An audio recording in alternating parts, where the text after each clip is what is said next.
ಾದಂಥ ಒಂದು ಸೌಹಾರ್ದತೆ ಕಾರ್ಯಕ್ರಮ. ಇವತ್ತು ನಮಗೆ ಚಂದ್ರಲೋಕ ಬಹಳ ಸಮೀಪ ಆಗಿದೆ, ಮಂಗಳಲೋಕ ಬಹಳ ಸಮೀಪ ಆಗಿದೆ. ನಮ್ಮ ಪಕ್ಕದ ಮನೆ ಕಾಸಿಮ ಹುಸೇನ ನಮ್ಮ ಸಮೀಪ ಆಗಿರುವುದಿಲ್ಲ. ನಮ್ಮ ಪಕ್ಕದ ಮನೆ ಮರಿಯಪ್ಪ ದುರ್ಗಪ್ಪ ನಮ್ಮ ಸಮೀಪ ಆಗಿರುವುದಿಲ್ಲ. ಈ ಮತೀಯ ಜಾತೀಯ ಗೋಡೆಗಳು ಇಷ್ಟು ಬೆಳೆದುಕೊಂಡಿವೆಯಲ್ಲ, ಈ ದೇಶದಲ್ಲಿ ಬೆಳೆದುಕೊಂಡಷ್ಟು ಬೇರೆ ದೇಶಗಳಲ್ಲಿ ಇಲ್ವೇನೋ. ಇಲ್ಲಿ 3,000 ಜಾತಿಗಳು, ಬಹುಜನ, ಬಹುಜಾತಿ, ಬಹುಭಾಷೆ, ಬಹುಧರ್ಮ, ಬಹುಸಂಸ್ಕೃತಿಗಳ ದೇಶ ಇದೆ. ಈ ಹಿನ್ನೆಲೆಯಲ್ಲಿ ನಮಗೆ ಒಂದು ದೊಡ್ಡ ಪರಂಪರೆ ಇದೆ. ಇಷ್ಟೆಲ್ಲ ಇದ್ರೂ ಅನೇಕತೆಯಲ್ಲಿ ಏಕತೆಯನ್ನು ಸಾಧಿಸಿಕೊಂಡು ಬಂದಂಥ ಹಿರಿಮೆ ಈ ದೇಶಕ್ಕದೆ. ಅದು ಹಿಂದೂ ಸಂತರಿಂದ, ಮುಸ್ಲಿಂ ಸೂಫಿಗಳಿಂದ, ಅದೇ ರೀತಿ ನಮ್ಮ ಕ್ರಿಶ್ಚಿಯನ್ ಪಾದ್ರಿಗಳಿಂದ, ಸಂತರಿಂದ ನಡೆದದು. ಅದರಲ್ಲಿ ವಿಶೇಷವಾಗಿ ಮುಸ್ಲಿಮರು ಈ ದೇಶವನ್ನು 400 ವರ್ಷ ಆಳಿದ್ರು ಮೊಘಲರು, 200 ವರ್ಷ ಕ್ರಿಶ್ಚಿಯನ್ರು ಆಳಿದ್ರು. ಅವರು ಕೆಟ್ಟ ಮನಸ್ಸು ಮಾಡಿದ್ರೆ ಇಡೀ ದೇಶವನ್ನೇ ಮುಸಲ್ಮಾನ ದೇಶವನ್ನಾಗಿ ಮಾಡಬಹುದಾಗಿತ್ತು. ಯಾಕಂದ್ರೆ ದಕ್ಷಿಣ ಆಫ್ರಿಕೆಯಲ್ಲಿ ಅನೇಕ ದಕ್ಷಿಣ ಆಫ್ರಿಕೀಯ ದೇಶಗಳು ಸಂಪೂರ್ಣ ಮುಸಲ್ಮಾನ ದೇಶಗಳೇ. ಕಾರಣ ಅಲ್ಲಿ ಬಂದಂಥ ಖಲೀಫರುಗಳು ಅಥವಾ ಮೌಲ್ವಿಗಳು ಇಡೀ ಆ ಜನಾಂಗವನ್ನೇ, ಆ ಊರುಗಳನ್ನೇ ಮತಾಂತರ ಮಾಡಿದ್ರು. ಆದರೆ ನಮ್ಮಲ್ಲಿ ಬಾಬರ್ನಂಥ ಅರಸ, ಹುಮಾಯೂನಂಥ ಅರಸ, ಇವರನ್ನು ಮೀರಿಸಿರುವಂಥ ದಿ ಗ್ರೇಟ್ ಅಕ್ಬರ್ನಂಥ ಅರಸ, ನಮ್ಮ ಶಿಸ್ನಾಳ್ ಶರೀಫರಂಥವ್ರು, ನಮ್ಮ ಬಿಜಾಪುರದ ಖಾಜಾ ಅಹಮದ್ರಂಥವ್ರು, ಗುಲ್ಬರ್ಗಾದ ಬಂದೇಜ್ ನವಾಜ್ರಂಥವ್ರು, ಅದೇ ರೀತಿ ಗರೀಬ್ ನವಾಬ್ರಂಥವ್ರು, ದಿಲ್ಲಿಯ ನಿಜಾಮುದ್ದೀನ್ ಔಲಿಯಾನಂಥವ್ರು, ಅಮೀರ್ ಖುಸ್ರೋನಂಥ ಒಬ್ಬ ದೊಡ್ಡ ಗಾಯಕ, ತಾನ್ಸೇನ್ ಮೊದಲಾದಂಥ ರಾಜರು, ಕವಿಗಳು, ಅರಸರುಗಳು, ಸಾಮಂತರುಗಳು ಈ ದೇಶವನ್ನು ಅನೇಕತೆಯಲ್ಲಿ ಏಕತೆಯನ್ನು ತಂದಿದ್ದಾರೆ. ಅದನ್ನು ನಾವು ನೆನೆಸ್ಕೊಳ್ಬೇಕು. ಆ ಹಿನ್ನೆಲೆಯಲ್ಲಿ ಇವತ್ತು ಮುಸಲ್ಮಾನ್ ಶಾದಿ ಮಾಡೋದು ಉದ್ಘಾಟನೆ ದಿನ, ಅದು ಎಂಥವ್ರು ನೀವು ನೆನೆಸ್ಕೋಬೇಕು. ನಮ್ಮ APJ ಅಬ್ದುಲ್ ಕಲಾಂ ಅಂದರೆ ಬಹಳ ದೊಡ್ಡ ಪರಂಪರೆಯ ವಾರಸುದಾರರು. ಅವರನ್ನು ಸಾಂಪ್ರದಾಯಿಕ ಮುಸಲ್ಮಾನರು ಗೌರವಿಸೋದಿಲ್ಲ. ಇವತ್ತು ನಿಜವಾಗಿ ಅಬ್ದುಲ್ ಕಲಾಮರು ನಾವೇನು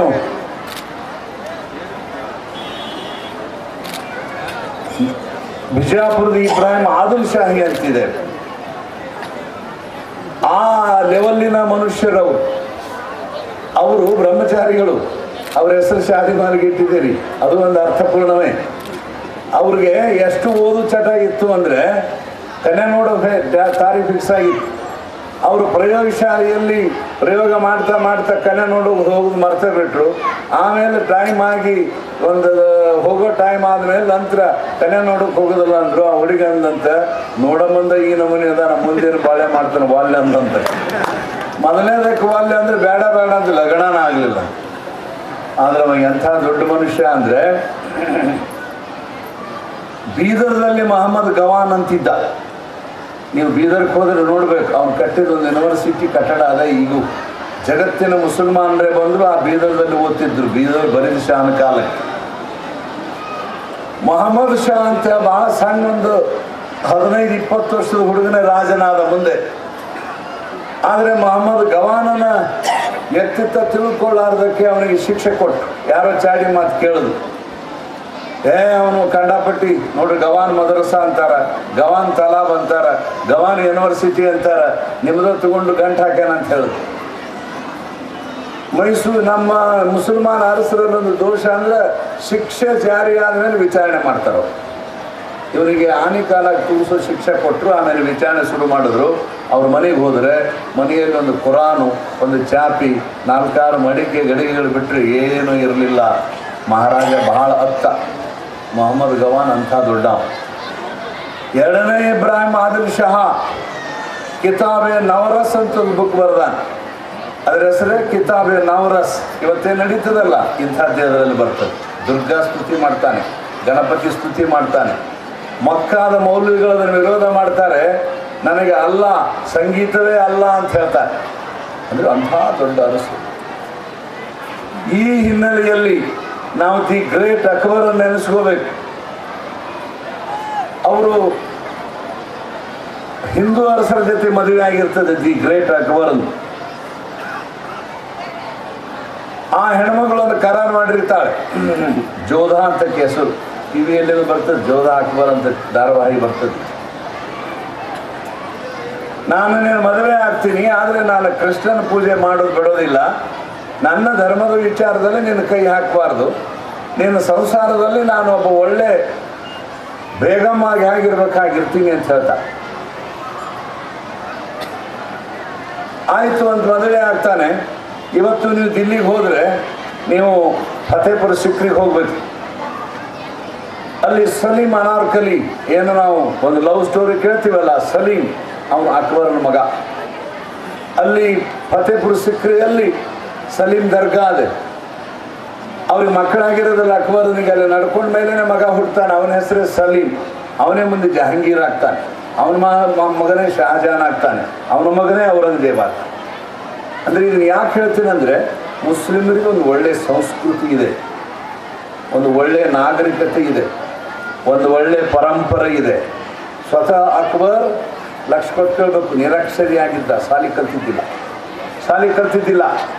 ಬಾಬರ್ ಬಹಳ ಶಾಣೆ ಇದ್ದ, ಹುಮಾಯೂನ್ ಬಹಳ ಶಾಣೆ ಇದ್ದ. ಅಕ್ಬರ್ ಶಾಲೆ ಕಲ್ತಿದ್ದಿಲ್ಲ. ಆದರೆ ಅವನಿಗೆ ಕಂಡಾಪಟ್ಟೆ ಕಾಮನ್ ಸೆನ್ಸ್ ಇತ್ತು. ಶಬ್ದ ಗೊತ್ತದು, ಕಂಡಾಪಟ್ಟೆ ಕಾಮನ್ ಸೆನ್ಸ್. ಭಾಳ ಶಾಣೆ. 9 ನವರತ್ನಗಳವನ ಆಸ್ಥಾನದಲ್ಲಿದ್ದು. ಬೀರ್ಬಲ್ ಇದ್ದ, ತಾನ್ಸೇನ್ ಇದ್ದ, ತೋಡರ್ಮಲ್ ಇದ್ದ. ದೊಡ್ಡ ದೊಡ್ಡ ಶಾಣೆರೆಲ್ಲ ಅವನ ಆಸ್ಥಾನದಾಗಿದ್ದರು. ಆ ಶಾಣೆಯರನ್ನ ಆಳ್ತಿದ್ದ ಅಂದರೆ ಆ ನಿರಕ್ಷರ ಅಕ್ಬರ ಶಾಣೆ ಇರ್ಬೇಕು ನಾವು. ಅದಕ್ಕೆ ಯಾರಾದರೂ ನೀವು ದಾಟ್ರಿದ್ರೆ ಬೇಜಾರು ಮಾಡ್ಕೊಳ್ಬಾರ್ದು. ನಿರಕ್ಷರಿಗಳಿಗೆ ನೆನಪಿನ ಶಕ್ತಿ ಭಾಳ ಇರ್ತದೆ, ಕಾಮನ್ ಸೆನ್ಸ್ ಭಾಳ ಇರ್ತದೆ. ಈ ಓದೋರಿಗೆ ನಾವು ಓದಿವನ್ನು ದಿಮಾಕ ಭಾಳ ಇರ್ತದೆ, ಹೋಗ್ತೀವಿ, ಅವು ಇರಲ್ಲ. ಆ ಹಿನ್ನೆಲೆಯಲ್ಲಿ ಅಕ್ಬರ್ ನಿರಕ್ಷರಿಯಾಗಿದ್ದ. ಅವನ ಪತ್ರ ಜೋಧಾ ಓದ್ತಿದ್ದ. ಅವನ ಪತ್ರ ಅವನು ಬೇರೆ ರಾಣಿಯರು ಓದಿ ಹೇಳ್ತಿದ್ದ. ಆದರೂ ಅವನು ಇಡೀ ನಮ್ಮ ಇಂಡಿಯಾನೇ ಆಳ್ದ. ಅವನಿಗೆ ಬಹಳ ಗೌರವ ನಮ್ಮ ಭಾರತ, ನಮ್ಮ ಹಿಂದೂ ಸಂಸ್ಕೃತಿ ಕೊಡ್ತದೆ. ಕಾರಣ ಏನು ಅಂದರೆ ಅವನೇನು ಭಾವೈಕ್ಯತ. ಅವನು ಜೋಧಾ ಕಟ್ಟಿಸಿರುವಂಥ ಅರಮನೆ ಇದೆ, ಬೀರ್ಬಲನ ಅರಮನೆ ಇದೆ, ತುಳಸಿ ಕಟ್ಟೆ ಇದೆ, ಕೃಷ್ಣನ ಗುಡಿ ಇದೆ.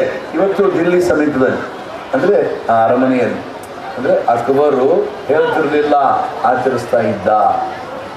ಹಾಗೆ ಇವತ್ತು ನಿಮ್ಮ ಶಾದಿ ಮಹಲಿನಲ್ಲಿ 5 ಜನ ಹಿಂದೂಗಳ ಲಗ್ನ ಆಗೋದನ್ನು ನೋಡಿ ನಮಗೂ ಕೂಡ ಮತ್ತೊಮ್ಮೆ ಅಕ್ಬರ್ ನೆನಪಾಗಿದೆ. ಬಹಳ ಖುಷಿಯಾಗಿದೆ. ನಾವು ಮುಸಲ್ಮಾನರು, ಹಿಂದೂಗಳು ಇದೇನು ಒಂದು ಆಶ್ಚರ್ಯ ಆಗಿದಲ್ಲ, ಆಶ್ಚರ್ಯ ಅಲ್ಲ, ಇದು ಕಾಮನ್ ಆಗಬೇಕಿದು. ಕಾಮನ್ ಬಹಳ ಸಾಮಾನ್ಯ ಆಗಬೇಕು. ಮೌಲ್ವಿಗಳು ಬಂದು ಅಲ್ಲಿ ಮೊಹರಂ ಮಾಡ್ತಾರೆ. ಇಡೀ ಊರವರೇ ಮೊಹರಂ ಮಾಡ್ತಾರೆ. ನಮ್ಮ ಬಿಜಾಪುರ ಜಿಲ್ಲೆಯಲ್ಲಿ, ನಾವು ಬಿಜಾಪುರ ಜಿಲ್ಲಾ ಸಿಂದಗಿಯವರು, ನಮ್ಮೂರಿನಲ್ಲಿ ಮುಸಲ್ಮಾನರು 4 ಅಣೆ, ಈಗೊಂದು 6 ಅಣೆ ಆಗಿರಬಹುದು. ನಾವು ಸಣ್ಣವರಿರುವಾಗ ಆ ಅಲಾಯಿ ಆಡೋದರಲ್ಲಿ 12 ಅಣೆ ಹಿಂದೂಗಳಾಗಿ ಇರ್ತಿದ್ವಿ. ಹುಡುಗರು, ಕಬ್ಬಲಿಗರು, ಬೇರೆ ಬೇರೆ ಜಾತಿಯವರು.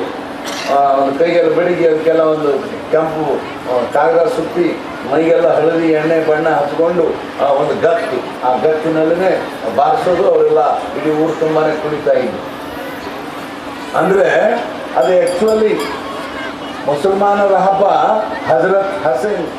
ಆದರೆ ಹಿಂದೂಗಳದ್ದು ಇಂಥ ಕೆಟ್ಟ ಚಾಳಿರಲ್ಲ. ತಮ್ಮ ಚಾಳಿನೂ ಈ ಮುಸಲ್ಮಾನಿಗೆ ಕಲಿಸ್ಬೇಕು. 10 ಜನನೂ ಕುಡಿಯೋದು ಕಲಿಸ್ಬೇಕು. ಯಾಕಂದ್ರೆ ಹಿಂದೂಗಳಿಗೆ ಹಬ್ಬ ಮಾಡೋ ಚಟ ಮಾಡಿ 15 ಹುಣ್ಣಿಮೆ, 15 ಅಮಾಸಿ, 15 ದೇಶದ ಇರಾನಿ ಜನ ಅವತ್ತಿನ ದಿನ, ಕಾಶ್ಮೀರದ ಜನ ಯಾ ಅಲಿ ಯಾ ಅಲಿ ಯಾ ಅಲಿ ಅಂತ ಏನಿಗೆ ಬಡ್ಕೊಳ್ಳೋ ಕಾರಣ ಅಂದರೆ ಹಜರತ್ ಹಸನ್, ಹಜರತ್ ಹುಸೇನರು ಕರ್ಬಲಾ ಮೈದಾನದಲ್ಲಿ ಯಜ್ಗೀರನ ಮೋಸದಿಂದ 10 ದಿನ ನಾಶವಾದ ದಿನ. ಈ ಹಿನ್ನೆಲೆಯಲ್ಲಿ ನಮಗೆ ಹಿಂದೂ ಮತ್ತು ಮುಸಲ್ಮಾನರಿಗೆ ಭಾವೈಕ್ಯತೆ ಜಗತ್ತಿಗೆ ನಾವು ಕಲಿಸುವಷ್ಟು ನಮ್ಮ ಇಂಡಿಯಾದಲ್ಲಿದೆ. ಆ ಹಿನ್ನೆಲೆಯಲ್ಲಿ ಇವತ್ತು ನಮ್ಮ ಹೀಗೆ ಖಾಸಗಿ ಬಿಜಾಪುರ ಮಂದಿ ಬೆಳೆಯಂಗಿಲ್ಲ. ಮೆಣಸಿನ ಗಿಡ ಕಿತ್ತಿ ಬೇರೆ ಕಡೆ ಹಚ್ಚೋದು ಚಲೋ ಬೆಳೀತದದು. ಹಾಗೆ ಬಿಜಾಪುರ ಮಂದಿ ಎಲ್ಲೆಲ್ಲ ಅದಾರ ಬಿಜಾಪುರದಾಗ ಅವ್ರ ಮುಂದೆ ಬಂದಿಲ್ಲ. Doctor R.B. ಪಾಟೀಲ್ ಅಂತ ಹೆಸರು ಕೇಳಿರಿ, ಅವ್ರು ಬಿಜಾಪುರದವ್ರು. Doctor M.C. ಮೋದಿ ಹೆಸರು ಕೇಳಿರಿ, ಅವ್ರು ಬೀಳಿಗೆಯವರು. ಅವ್ರು ಬಿಜಾಪುರದಲ್ಲಿ ಬೆಳೀತಿದ್ದಿಲ್ಲ, ಹೊರಗೆ ಬಂದರು ಅಂದರೆ ಕಿಚ್ಚು ಮೆಣಸಿನಕಾಯಿ ಬೆಳೆದಂಗೆ ಬೆಳೆದ್ರು. ಹಂಗೆ ನಮ್ಮ ಖಾಸಿ ಕೂಡ ಬಿಜಾಪುರದವರೇ. ಅವ್ರು ಇಲ್ಲಿ ಬಂದ ಮೇಲೆ ಮೊದಲು ಅವರು ಕಲ್ಲಿದ್ದ ವ್ಯಾಪಾರ ಮಾಡ್ತಿದ್ರು, ಆಮೇಲೆ ಮುಂದೆ ಕಟ್ಟಿಗೆ ವ್ಯಾಪಾರ ಮಾಡ್ತಿದ್ರು, ಮುಂದೆ ಹ್ಯಾಂಡ್ಲೂಮ್ ಮಾಡಿದ್ರು. ಆ 3 ವ್ಯಾಪಾರ ಮುಗಿದ ಮೇಲೆ ಎಜುಕೇಷನ್ ಕೈ ಹಾಕಿದ್ರು. ಇವತ್ತು ಶೈಕ್ಷಣಿಕ ರಂಗದಲ್ಲಿ ಅವ್ರದ್ದು ಒಂದು ಒಳ್ಳೆಯ ಹೆಸರು ಛಾಪ ಅನ್ನೋ ಹಾಗೆ ಇಂಗ್ಲೀಷ್ ಮೀಡಿಯಂ ಪ್ರೈಮರಿ ಇಂಗ್ಲೀಷು ಮಸೀದಿಗಳದಾವ. 13ನೇ ಶತಮಾನದಲ್ಲಿ ಕಟ್ಟಿರುವಂಥ ಸ್ಮಾರಕಗಳದಾವ. ವಿದ್ಯೆ ಇಲ್ಲದಂಥ ಭಯೋತ್ಪಾದಕರು ಮೊನ್ನೆ ದಿನ ಬುರುಡು ರಚ್ಚಿರೋಲ್ಲ ಕಡಿಬಿಟ್ರಲ್ಲ. 13ನೇ ಶತಮಾನಗಳು ಅವೆಲ್ಲ ಇವತ್ತಿನ ಪೇಪರ್ನಾಗ. ಕಾರಣ ಅಂದ್ರೆ ವಿದ್ಯೆ ಇಲ್ಲದಕ್ಕೆ ಅದರ ಮಹತ್ವ ಗೊತ್ತಿಲ್ಲ. ಬಹಳ ಪ್ರಾಚೀನ ಸಂಸ್ಕೃತಿ ಇರಾಕದ್ದು, ಪ್ರಾಚೀನ ಸಂಸ್ಕೃತಿ ಬೆಬಲೋನದ್ದು, ಪ್ರಾಚೀನ ಸಂಸ್ಕೃತಿ ಈಜಿಪ್ತದ್ದು. ಅದನ್ನು ನಾವು ನಾಶ ಮಾಡಿಬಿಡ್ತೇವೆ. ನಾಶ ಮಾಡಬಾರ್ದು, ಅದು ಉಳಿಬೇಕು. ಇವತ್ತು UN ಅಧ್ಯಕ್ಷ, ಯುನೆಸ್ಕೋದವರು ಎಂಥ ಹಾಳು ಮಾಡ್ತೀರಿ ನೀವು, ಅದು ಬಹಳ ಪ್ರಾಚೀನ, ನಾಶ ಮಾಡಬಾರ್ದು ಅಂತ ಹೇಳಿದ್ದಾರೆ. ಆದರೆ ಕೇಳಿಲ್ಲ. ಕಾರಣ ಅಂದರೆ ವಿದ್ಯೆ ಕೊರತೆ. ಅದಕ್ಕೆ ನೀವು ಓದಬೇಕು. ಅಬ್ದುಲ್ ಕಲಾಂ ಹಾಗಾಗಬೇಕು ನೀವೆಲ್ಲ. ಅಬ್ದುಲ್ ಕಲಾಮ್ರಿಗೆ ಅಂಥವ್ರು ನೆನೆಸ್ಕೊಡ್ರಿ. ಅವರು ಭಾರತ ದೇಶದ ನಮ್ಮ ಸೈನ್ಯದ ಕ್ಷಿಪಣಿಗಳ ಜನಕ. ಇದೊಂದು ದೊಡ್ಡ ಕಿತಾಬ್, ಮುಸಲ್ಮಾನರಿಗೆ ಒಂದು ದೊಡ್ಡ ಕಿತಾಬ್. ಅಂದರೆ ನಮ್ಮ ಜೊತೆ ಪಾಕಿಸ್ತಾನ ಯುದ್ಧ ಮಾಡ್ತದೆ, ನಮ್ಮ ಜೊತೆ ಬಾಂಗ್ಲಾ ಯುದ್ಧ ಮಾಡ್ತದೆ, ನಮ್ಮ ಜೊತೆ ಚೀನಾ ಯುದ್ಧ ಮಾಡ್ತದೆ. ಆದರೆ ಪಾಕಿಸ್ತಾನದವ್ರು ಮುಸಲ್ಮಾನ್ರೇ, ಬಾಂಗ್ಲಾದೇಶದವ್ರು ಮುಸಲ್ಮಾನ್ರೇ. ಆದರೆ ಭಾರತದ ನಮ್ಮ ಸೈನ್ಯದ ಕ್ಷಿಪಣಿಗಳು ಅಂದರೆ ಇಲ್ಲಿ ಬಟನ್ ಒತ್ತಿದ್ರೆ ಅದು ಕರಾಚಿ ಮೇಲೆ ಹಾರಬೇಕು ಅಂದರೆ ಆ ಕ್ಷಿಪಣಿಯಲ್ಲಿ ಹೋಗಿ ಬೀಳ್ತದೆ. ಒಂದು ನಾವು ಬಟನ್ ಒತ್ತಿದ್ರೆ ಅದು ಢಾಕಾದ ಮೇಲೆ ಬೀಳ್ಬೇಕು ಅಂದ್ರೆ ಅದು ಹೋಗಿ ಬೀಳ್ತದೆ. ಅಂತ ಕ್ಷಿಪಣಿಗಳು ತಯಾರು ಮಾಡಿದವರು ಯಾರು? APJ ಅಬ್ದುಲ್ ಕಲಾಂ. ಭಾರತದ ಕ್ಷಿಪಣಿಗಳ ಜನಕ. ಅದಕ್ಕಿಂತ ದೊಡ್ಡ ಕಿತಾಬ್.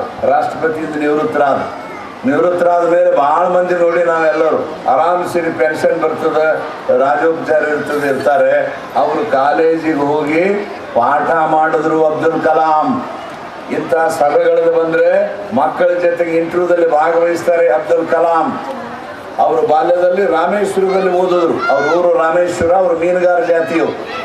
ಅವ್ರಿಗೆ ಕಲಿಸಿದ ಗುರುಗಳು ಸುಬ್ರಹ್ಮಣ್ಯ ಅಂತ ಬ್ರಾಹ್ಮಣ. ಒಂದಿನ ಸಾಲಿಗೆ ಬರಲಿಲ್ಲ ಅಬ್ದುಲ್ ಕಲಾಂ. ಮನೆಗೆ ಹೋದ್ರು ಸುಬ್ರಹ್ಮಣ್ಯ. ನೋಡಿ, ಜಾತಿ ಬೇರೆ ಆ ಕಾಲದಲ್ಲಿ ಇರಲಿಲ್ಲ ಅನ್ನೋದು. ಅವ್ರ ಅಪ್ಪನ ಕೇಳಿದ್ರು, ಯಾಕೆ ಇವತ್ತು ಕಲಾಂ ಬಂದಿಲ್ಲ ಅಂದರು. ಅವ್ರಿಗೆ ಜ್ವರ ಬಂದಿತ್ತು.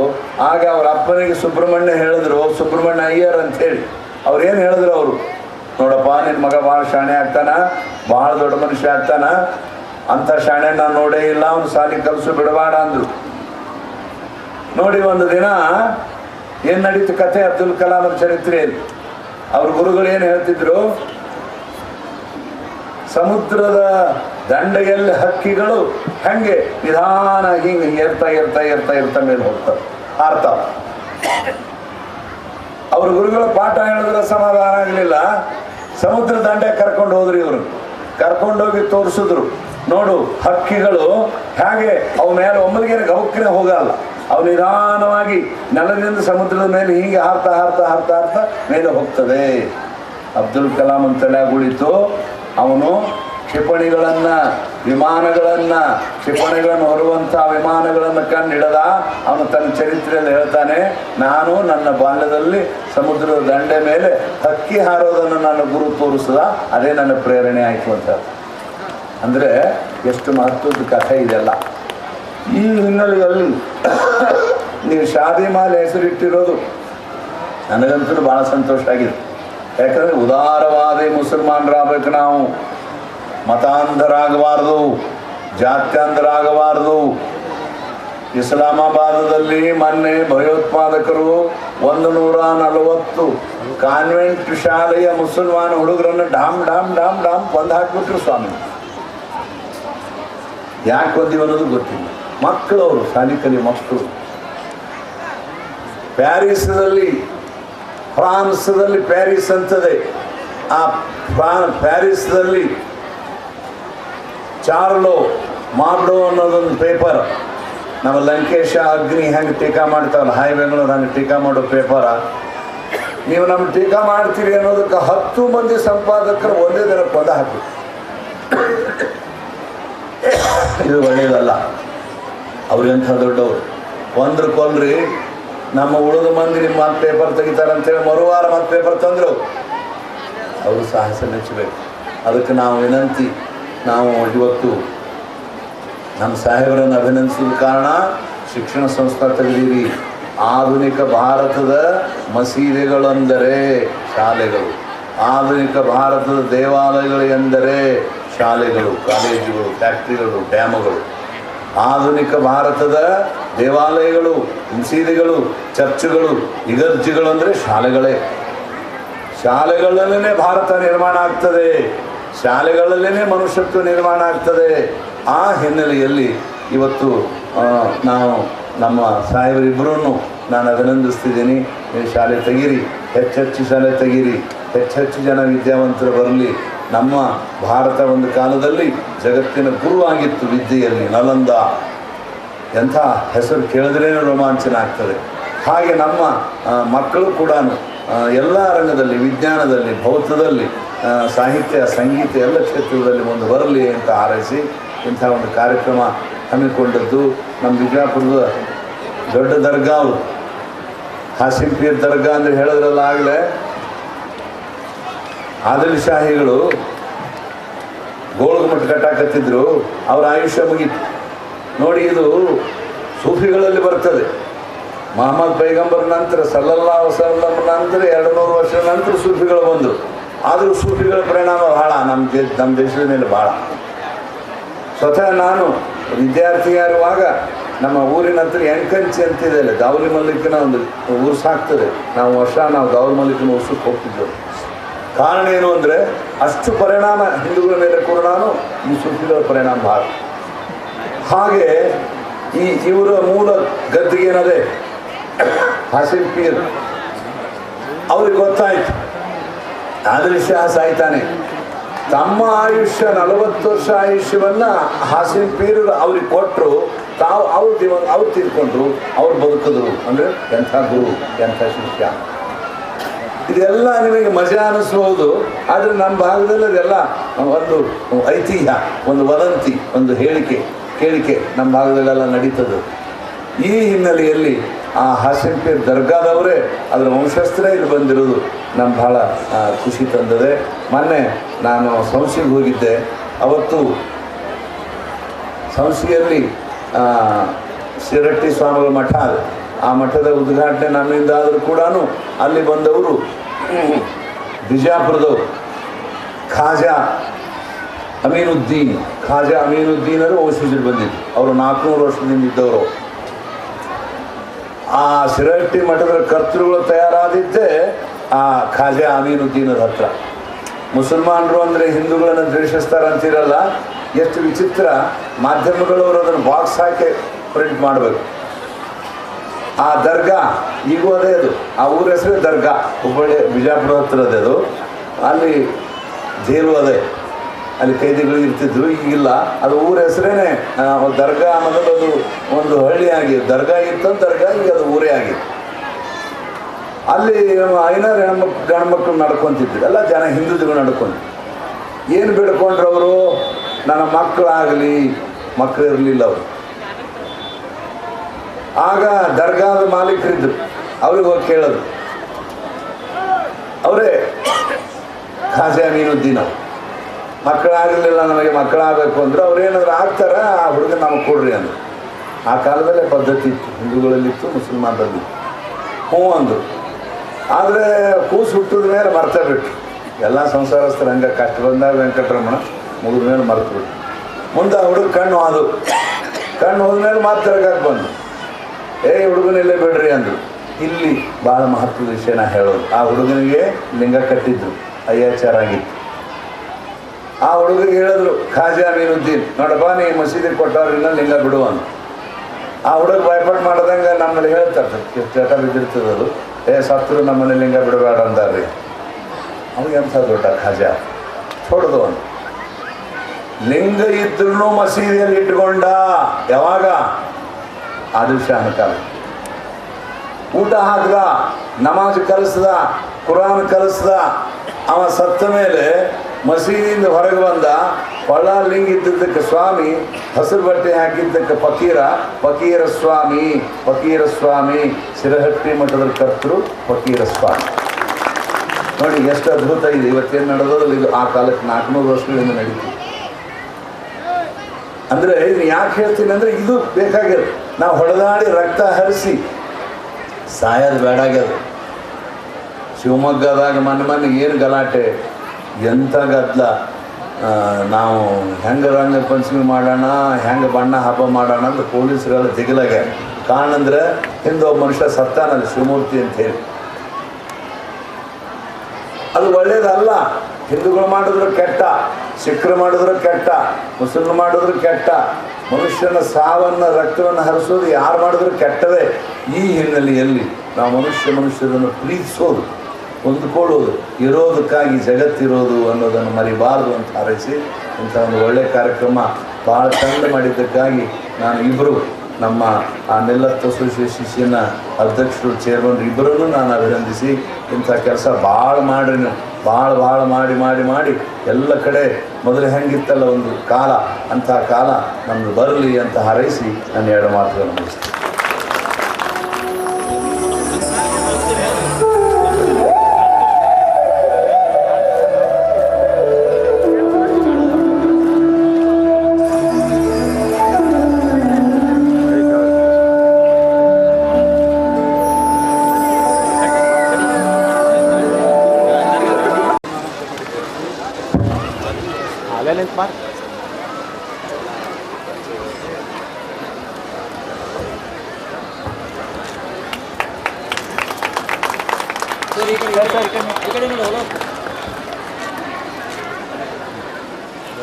अल्हम्दुलिल्लाहि रब्बिल आलमीन अर्रहमानिर रहीम मालिकी यौमिद्दीन नहमदुहु व नसल्ली अला रसूलिहिल करीम अम्मा बाद।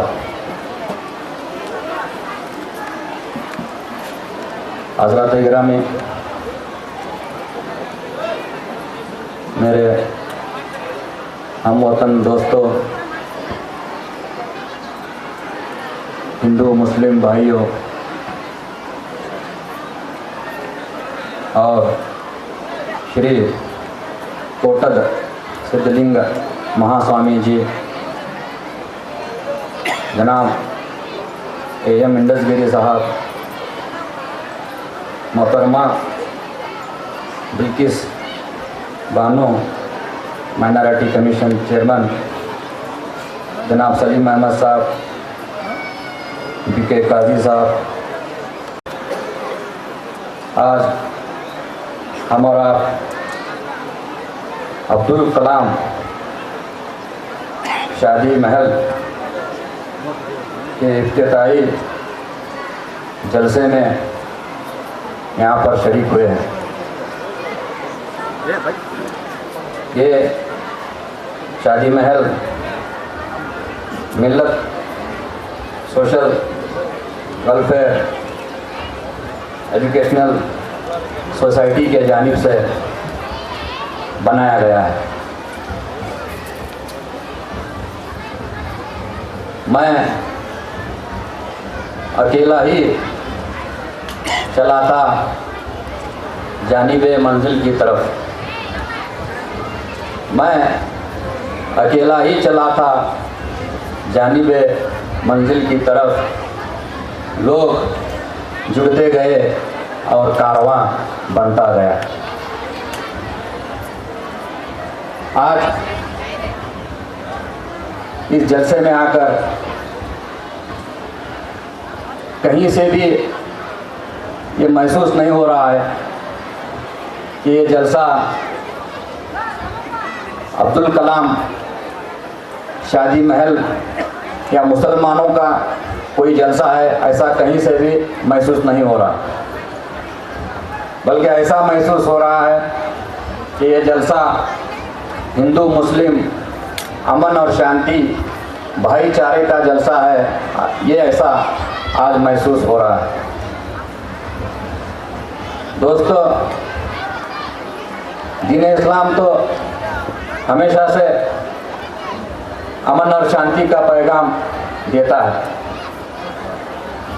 बहुत सिंपल सी बात है, आप गौर कीजिए कि अल्लाह ताला रब्बुल आलमीन है, नहीं कि रब्बुल मुस्लिमीन।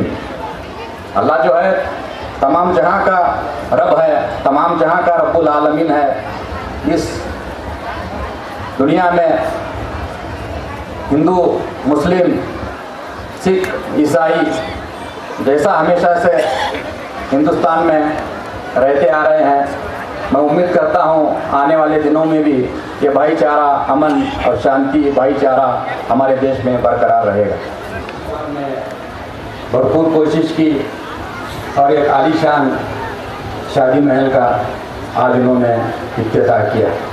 मैं इस अच्छे काम के लिए बीके काजी साहब को और सैयद महमूद साहब को और इस हाल के तमाम जिम्मेदारान को मेरी तरफ से दरगाह हज़रत हाशिम पीर दस्तगीर की तरफ से बहुत बहुत मुबारकबाद पेश करता हूँ। दोस्तों, हाशिम पीर ने मोहम्मद आदिल शाह को 40 साल की उम्र नहीं दी, बल्कि 10 साल की उम्र दी थी। मोहम्मद आदिल शाह सरकार सैयदना हाशिम पीर दस्तगीर का मुरीद था। तो उस ज़माने में डॉक्टर्स नहीं थे, तो ये गोल गुम्बद का तामीरी काम चल रहा था।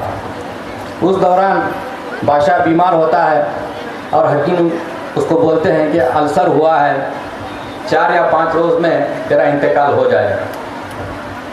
तो बादशाह परेशान होकर हाशिम पीर के खिदमत में हाजिर होता है और कहता है कि मैं एक अजूबा बना रहा हूँ और हकीम कह रहे हैं कि मैं 4-5 दिन में मैं मरने वाला हूँ, आप कुछ कीजिए, मैं आपका मुरीद हूँ। तो हज़रत हाशिम पीर दस्तगीर आसमान की तरफ देखते हैं और देखकर कहते हैं कि हकीम सही कह रहा है, तो 7 दिन में मरने वाला है। इनकी जो उम्र है वो मैं लेता हूँ और मेरी जो 10 साल की उम्र है वो मैं तुझे देता हूँ। तो वैसे ही होता है। 7 दिन के बाद हाशिम पीर दस्तगीर का पर्दा हो जाता है, इंतकाल हो जाता है। बादशाह ही ने दरगाह हज़रत हाशिम पीर बनाने के लिए बादशाह को 10 साल लगे हाशिम पीर की गुंबद मुकम्मल करने के लिए, और तो 10 साल के बाद बादशाह का इंतकाल हो जाता है। तो दोस्तों, दरगाह हज़रत हाशिम पीर से भी हमेशा अमन और शांति का पैगाम और मैसेज गया है। स्वामी जी ने एक बात कही कि बीजापुर में कोई जो है तरक्की किए हैं, अपने दौर में BM पाटिल साहब भी बहुत तरक्की किए थे। इस अच्छे जलसे में मुझे बुलाकर 2 बातें कहने का मौका दिया गया, स्वामी जी से मुलाकात करने का भी मौका दिया गया। मैं तमाम आए हुए मेहमानों से, हिंदू मुसलमान भाइयों से तहे दिल से उनका शुक्रिया अदा करता हूं और एक मरतबा सैयद महमूद साहब और हमारे बीके काजी साहब को मेरी तरफ से बहुत बहुत मुबारकबाद पेश करता हूं। बस इतना कहकर मैं अपनी बात को ख़त्म करना चाहूँगा। वाखिर दावाना ಅಲ್ಹಮ್ದುಲಿಲ್ಲಾಹ್ ಅಂತಕ್ಕಂಥ ಕೇಳೋರಿದ್ದಾರೆ, ಆದರೆ ಜಗತ್ತಿಗೆ ನಾನು ಏನು ಸೇವೆಯನ್ನು ಮಾಡಿದ್ದೇನೆ ಅಂತಕ್ಕಂಥದ್ದನ್ನು ಕೇಳೋರಿಲ್ಲ. ಆ ಒಂದು ಕೊರತೆಯನ್ನು ಈ ಸಂಸ್ಥೆ ಮಾಡಿದೆ ಅಂತಕ್ಕಂಥ ಮಾತನ್ನು ಹೇಳ್ತಾರೆ. ತಮ್ಮ ಒಂದು ವಂಶ ಪರಂಪರೆಯ ಹಿರಿಮೆಯನ್ನು ಮರೆದಿದ್ದಾರೆ, ಅವರಿಗೆ ಧನ್ಯವಾದಗಳನ್ನು ಹೇಳ್ತಾ ಇದ್ದೇವೆ. ಹಾಗೆ ನಾವು ಈಶ್ವರ ಅಲ್ಲ ಬೇರೆ ನಾವು ಅಂತಕ್ಕಂಥ ಮಾತನ್ನು ನೆನೆಯುತ್ತಾ ಪ್ರಸಾದ ಸೇವೆಯನ್ನು ಮಾಡೋಣ. ಅದಕ್ಕಿಂತ ಪೂರ್ವದಲ್ಲಿ ವಂದನಾರ್ಪಣೆ ಈ ಕಾರ್ಯಕ್ರಮವನ್ನು ಕುಮಾರಿ ಕವಿತಾ ಅಬ್ದುಲ್ ಕಲಾಂ ಶಾದಿ ಉದ್ಘಾಟನೆಯ ಸಮಾರಂಭದಲ್ಲಿ ದಿವ್ಯ ಸಾನ್ನಿಧ್ಯವನ್ನು ವಹಿಸಿ ಆಶೀರ್ವಚನೆ ನೀಡಿದಂತಹ ಪರಮ ಪೂಜ್ಯ ಡಾಕ್ಟರ್ ತೋಂಟದ ಸಿದ್ಧಲಿಂಗ ಮಹಾಸ್ವಾಮಿಗಳವರಿಗೆ ಭಕ್ತಿಪೂರ್ವಕ ಪ್ರಣಾಮಗಳು. ಜೊತೆಗೆ ಉಫ್ ಮುರ್ಷಿದ್ ಪೀರಾ ಸಜ್ಜಾದ ನಸೀಂ ಹಜರತ್ ಹಾಸಿಂ ಪೀರ್ ದರ್ಗಾ ಬಿಜಾಪುರದಿಂದ ಆಗಮಿಸಿರುವಂತಹ ಆಶೀರ್ವಚನ ನೀಡಿದಂತಹ ಜನಾಬ್ ಸೈಯದ್ ಮುರ್ತಜಾ ಹುಸೇನ್ ಇವರಿಗೂ ಕೂಡ ಭಕ್ತಿಪೂರ್ವಕ ಪ್ರಣಾಮಗಳು. ಜೊತೆಗೆ ಈ ಕಾರ್ಯಕ್ರಮದ ಉದ್ಘಾಟಕರಾಗಿ ಆಗಮಿಸಿ ಚಿಕ್ಕದಾಗಿ ಆದರೂ ಕೂಡ ಚೊಕ್ಕದಾಗಿ ಮಾತನಾಡಿದಂತಹ ಸನ್ಮಾನ್ಯ ಶ್ರೀ ಸಲೀಂ ಅಹಮದ್ ಅವರಿಗೂ ಕೂಡ ನಮ್ಮ ಸಂಸ್ಥೆಯ ಪರವಾಗಿ ಕೃತಜ್ಞತೆಗಳು. ಸಮಾರಂಭದ ಅಧ್ಯಕ್ಷ ಸ್ಥಾನವನ್ನು ವಹಿಸಿರುವಂತಹ ಕರ್ನಾಟಕ ಅಲ್ಪಸಂಖ್ಯಾತ ಆಯೋಗ ಬೆಂಗಳೂರು ಇದರ ಅಧ್ಯಕ್ಷರು ಕೂಡ ಆಗಿರುವಂತಹ ಸನ್ಮಾನ್ಯ ಶ್ರೀಮತಿ ಬಲ್ಕೀಶ್ ಬಾನು ಅವರಿಗೂ ಕೂಡ ಸಂಸ್ಥೆಯ ಪರವಾಗಿ ಹೃತ್ಪೂರ್ವಕ ಧನ್ಯವಾದಗಳು. ಇದರ ಜೊತೆಗೆ ವೇದಿಕೆ ಮೇಲೆ ಆಸೀನರಾಗಿರುವಂತಹ ರವಿ ಗುಂಜೀಕರ್, ಇಕ್ಬಾಲ್ ಜಮಾದರ್, ಶ್ರೀ ಎಲ್ ಡಿ ಚಂದ್ರಾವರಿ, ಶ್ರೀ ಜನಾಬ್ ಮೌಲಾನಾ ಸೈಯದ್ ಮೊಹಮ್ಮದ್ ಝಾಕರಿಯಾ ಸಾಬ್ ರಶ್ತಿ ಹಾಗೂ ಅನಿಲ್ ಶಿಂಟಾಲ್ಕೇರಿ, ಜನಾಬ್ ಸರ್ಫರಾಜ್ ಉಮುಚ್ಗಿ, ನಮ್ಮ ಅಬ್ದುಲ್ ಕಲಾಂ ಕಾಲೇಜಿನ ಪ್ರಾಚಾರ್ಯರಾಗಿರುವಂತಹ ಜನಾಬ್ ಎ ಮುಲ್ಲಾ ಹಾಗೂ ಜನಾಬ್ ನಿಸಾರ್ ಅಹಮದ್ ಖಾಜಿ, ಅನಿಲ್ ಹೊಂಬಳ್, ಸಾದಿಕ್ ನರ್ಗುನ್, ಕೆಆರ್ ಶೇಖ್ ಇವರೆಲ್ಲರಿಗೂ ಕೂಡ ನಮ್ಮ ಸಂಸ್ಥೆಯ ಪರವಾಗಿ ಹೃತ್ಪೂರ್ವಕವಾದಂತಹ ಧನ್ಯವಾದಗಳು. ಜೊತೆಗೆ ಇದುವರೆಗೂ ಕಾರ್ಯಕ್ರಮದ ಮಾಜಿ ಸಚಿವರು ಆಗಿರುವಂತಹ ಮಾತನಾಡಿದಂತಹ ಸನ್ಮಾನ್ಯ ಶ್ರೀ ಎಂ ಹಿಂಡಸಿಗೇರಿಯವರಿಗೂ ಕೂಡ ನಮ್ಮ ಸಂಸ್ಥೆಯ ಪರವಾಗಿ ಹೃತ್ಪೂರ್ವಕ ಧನ್ಯವಾದಗಳು. ಇದುವರೆಗೂ ಕಾರ್ಯಕ್ರಮವನ್ನು ಅಚ್ಚುಕಟ್ಟಾಗಿ ನಿರೂಪಿಸಿರುವಂತಹ ಪ್ರೊಫೆಸರ್ ಎಸ್ ದೀಕ್ಷಕ್ನವರಿಗೂ ಕೂಡ ಹೃತ್ಪೂರ್ವಕ ಧನ್ಯವಾದಗಳು. ಜೊತೆಗೆ ಈ ಕಾರ್ಯಕ್ರಮಕ್ಕೆ ಆಗಮಿಸಿರುವಂತಹ ಎಲ್ಲ ಪತ್ರಿಕಾ ವರ್ಗದವರಿಗೂ ಕೂಡ ಧನ್ಯವಾದಗಳು. ಇದರ ಜೊತೆಗೆ ಈ ಸಮಾರಂಭದಲ್ಲಿ ನಮ್ಮ ಸಂಸ್ಥೆಯಿಂದ ಪರೋಕ್ಷವಾಗಿ ಪ್ರತ್ಯಕ್ಷವಾಗಿ ಸಹಕಾರ ನೀಡಿದಂಥ ನಮ್ಮ ಸಂಸ್ಥೆಯ ಎಲ್ಲ ಸಿಬ್ಬಂದಿ ವರ್ಗದವರು ಹಾಗೂ ಎಲ್ಲ ವಿದ್ಯಾರ್ಥಿನಿಯರು ಕೂಡ ಹೃತ್ಪೂರ್ವಕವಾದಂತಹ ಧನ್ಯವಾದಗಳು. ಜೊತೆಗೆ ಇವತ್ತಿನ ನವ ದಾಂಪತ್ಯಕ್ಕೆ ಕಾಲಿಡುವಂತಹ ಎಲ್ಲ ನವದಂಪತಿಗಳಿಗೂ ಕೂಡ ಧನ್ಯವಾದಗಳು. ಇನ್ನು ಕೊನೆಯದಾಗಿ ನೀವು ಅಂದರೆ ಎಲ್ಲ ಸಭಿಕರು ಇಂದಿನ ಈ ಒಂದು ಮಧ್ಯಾಹ್ನದ ಬಿಸಿಲಲ್ಲಿಯೂ ಕೂಡ ಅದೇ ಶಾಂತತೆಯನ್ನು ಕಾಪಾಡಿಕೊಂಡು ಈ ಕಾರ್ಯಕ್ರಮಕ್ಕೆ ಶೋಭೆ ತಂದಂತ ನಿಮ್ಮೆಲ್ಲರಿಗೂ ಕೂಡ ಧನ್ಯವಾದಗಳನ್ನು ಅರ್ಪಿಸ್ತಾ ನನ್ನ ಮಾತಿಗೆ ವಿರಾಮವನ್ನು ನೀಡ್ತಾ ಇದ್ದೀನಿ. ಎಲ್ಲರಿಗೂ ಧನ್ಯವಾದಗಳು.